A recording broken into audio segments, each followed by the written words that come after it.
घरे थिबा मात्र 2-3टी जिनसरे एते सुंदर हेल्दी जिनसटे बनिबो आ समस्त पई मध्य हेल्दी बनिबो। सबु पर्वपर्वाणी रे मध्य आपण माने बनेकी खाई परिबे।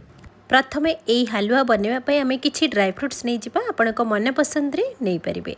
मु एठी काजू आलमंड्स आ किसमिस नहीं छि आपण चाहिले पिस्ता बादाम चिना बादाम मध्य नहीं परिबे। एबे मु सब ड्राई फ्रूट्स को एमती छोट छोट खंड करके काटिकी गोटे गिन्ना रे मु रखी देइछि। एठी देखंतु गोटे काच ग्लास टे मु माप नहीं आपण जेकोसी गिन्ना कप किंबा ग्लास नहीं परिबे। मु एठी गोटे ग्लास सुजी नहीं आपण क्वांटिटी हिसाब रे बेसी कम करि परिबे। आ मु एठी पतला वाला सुजी नहीं आपण मोटा वाला सुजी मध्य नहीं परिबे। गैस रे कढ़ई को गरम करिया को दबा सेथिरे गोटे चम्मच मु देइछि गुआ घी तापरे हमें काटिकी रखिथिबा ड्राई फ्रूट्स को मध्य एथिर देके हमें भाजी नबा। बेसी भाजीबेनी हल्का भाजीबे जेहेतु हमें किसमिस ऐड करिसेंती नहले पोड़ी जिवो। तो हल्का टिके भाजी सारा पर हमें सब ड्राई फ्रूट्स को हमें गोटे गिन्ना को काढ़ी आनिबा। आपण एथिरे कट्टा नड़िया मध्य काटिकी एठी भाजी परिबे। मात्र गोटे ग्लास सुजी रे आज एते सुंदर गोटे हलवा बनिबो। आपण माने देखिबे सब बेले बनेबे कम समय भितरे बनिबो कम जिनस रे घरे इजी रे बनि जिवो। सब ड्राई फ्रूट्स को भाजी सारा पर हमें ताको गोटे प्लेट को काढ़ी आनिबा। एबे सेम कढ़ई रे एठी घी ऐड करबा। मो एठी 3 बड़ चम्मच गुआ घी नेछि। तो घी रे निश्चित भाव में बनइबे। घी रे बनइले ना बहुत ही टेस्टी बने। आपण जदि चाहिबे एथिरे रिफाइन तेल मध्य नहीं परिबे किंतु घी रे बनइले ना तार बास्ना और टेस्टटा भलो आसे। एबे हमें गोटे ग्लास जो सुजी नैतिले एबे सुजी को घी रे दे दबा। सुजी दे साला परे हमें भलो से सुजी और घी को मिक्स करके भाजिबा। गैस रो फ्लेम को पूरा लो करि नेबे नहले सुजी पोड़ी जिवो। एठी ध्यान रखिबे सुजी को हमें कलर चेंज करबानी किंतु झुरा झुरा हेला पर्यंत हमें सुजी को भलो से भाजिबा। ध्यान रखिबे एठी सुजी जेमिति पोड़ी न जाए। सुजी भाजिबा को मात्र 5 मिनिट समय लागिबो। आपण ध्यानर सहित भाजिबे आ सुजी घी भल से मिक्स हो जिवो आ जेमिति झुरा झुरा हे आसीबा आपण जानिबे सुजी हमर भाजी आसीची आ तार गोटे बास्ना बढ़िया आसीबो। एई भली भाबरे देखंतु सुजी पूरा झुरा झुरा हे आसीची आ परफेक्ट घी सहित भी मिसी जाईची। तो यही स्टेज रे आमे गोटे जिनस ऐड करबा निहाती ऐड करिवे देखिबे बहुत ही बढ़िया टेस्टी बनिबो। एठी मो गोटे कप फ्रेश नड़िया कोरा देइची आपण चाहिले मार्केट वाला नड़िया कोरा मध्य दे परिबे। नड़िया कोरा निहाती देबे बहुत बढ़िया टेस्ट आसीबो।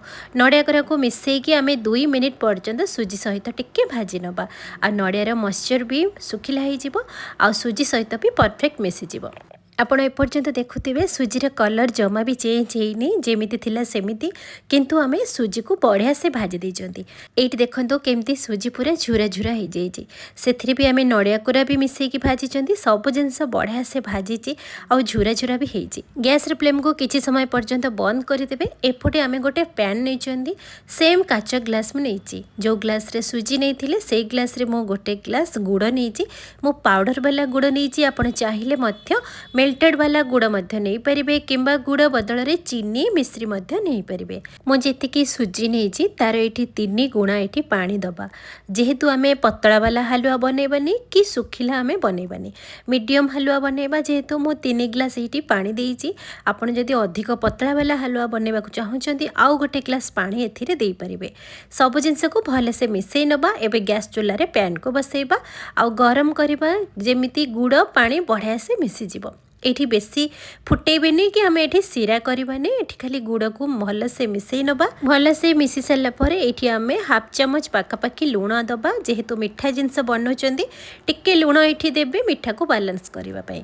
एठी देखंतो गुड़ पानी बढ़िया से फुटी गलानी। एबे हमें कोन करबा एपटे सुजी जो हमें भाजी की रखिथिले गैस रे फ्लेम को एबे ऑन करबा आ गोटे छंका सहाय्य रे गुड़ पानी को छांकी की एथिरे ऐड करिवे। गुड़ रे जेहेतु बहुत जिनस अळिया थाए सेति पई मो एठी छांकी की देइची। जदि परिष्कार गुड़ आपण नौचंती ताले आपण छांकीबा को पड़िबनी।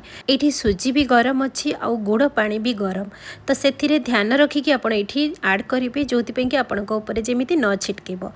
एपटे गैस रो फ्लेम को पूरा लो करि नेबे। जदि हाई करिवे ना पूरा गबगब हेकि फुटिबो गरम पानीटा आपण को ऊपर को छिटकी जिवो। तो एई भली भाबरे धीरे धीरे आपण गुड़ पानी को देई सला परे भल से एमती मिसेई नेबे। तो मिसेई सला परे देखंतु धीरे धीरे सब जिंस बढ़िया से मिसी जिवो आ गुड़ रे जेहेतु बना होची ना देखिबे बहुत कलर भी बढ़िया आसीबो। आपन को एथिरे किछि भी फूड कलर दबाक पड़िबनी गुड़र नेचुरल कलर भी एथिरे रहिबो आपन जदि टिके डार्क वाला गुड़ नेबे आहुरी डार्क कलर आसीबो आ जदि लाइट वाला गुड़ नेबे आहुरी लाइट कलर आसीबो एथिरे आपन कलर जमा भी देबेनी आ एथिरे जदि चीनी किंबा मिश्री जदि आपन देई थांदे ताहले पूरा व्हाइट कलर हे के रहि थांता आमे तो जेहेतु गुड़ रे बनै जंती सेथि पई कलर हमर एमिति ही आसीबो हेल्दी उपाय रे आज आमे बनै जंती जेमिति ए हलवाटा समस्ते खाई परिबे डायबिटीज माने मध्य खाई परिबे छोट पिला मध्य खाई परिबे तो चीनी ठारू बेटर हबो आपण एमिति गुड़ रे थरे बनांतो एठी मु गोटे चमच गुजराती पाउडर ऐड करिछि जे कोनोसी मिठा जिंस रे गुजराती पाउडर ऐड कले तार टेस्ट टिके 2 गुणा बढ़ी जाए ता सहित भाजी की रखिथिबा एठी ड्राई फ्रूट्स ऐड करबा आ अल्प किछि रखिबा सजेबा पई एबे हमें सब जिंस को भल से एठी मिसई नबा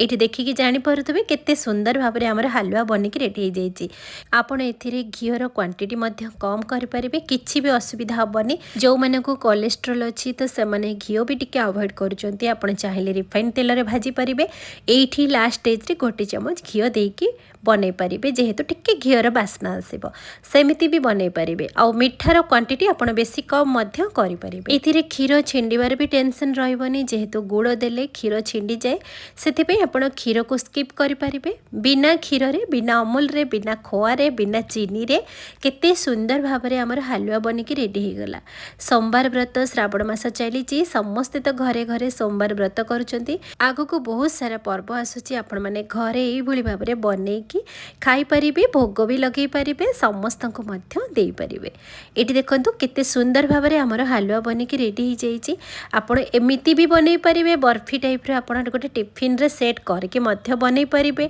हाथ रे देखंतु पूरा लड्डू भली भी बनै परिबे आ सॉफ्ट भी बनिछि आ टिके जदी पतला वाला हलवा चाहुचंती ताले आ गोटे ग्लास पानी मु जेमति कहितिली ऐड करिवे आज रे रेसिपी जदी आपण माने को पसंद आसीछि मो चैनल को सब्सक्राइब करबा सहित लाइक शेयर कमेंट करिवे पुणी नहीं आसबि नुआ रेसिपी सहित रहुछि नमस्कार।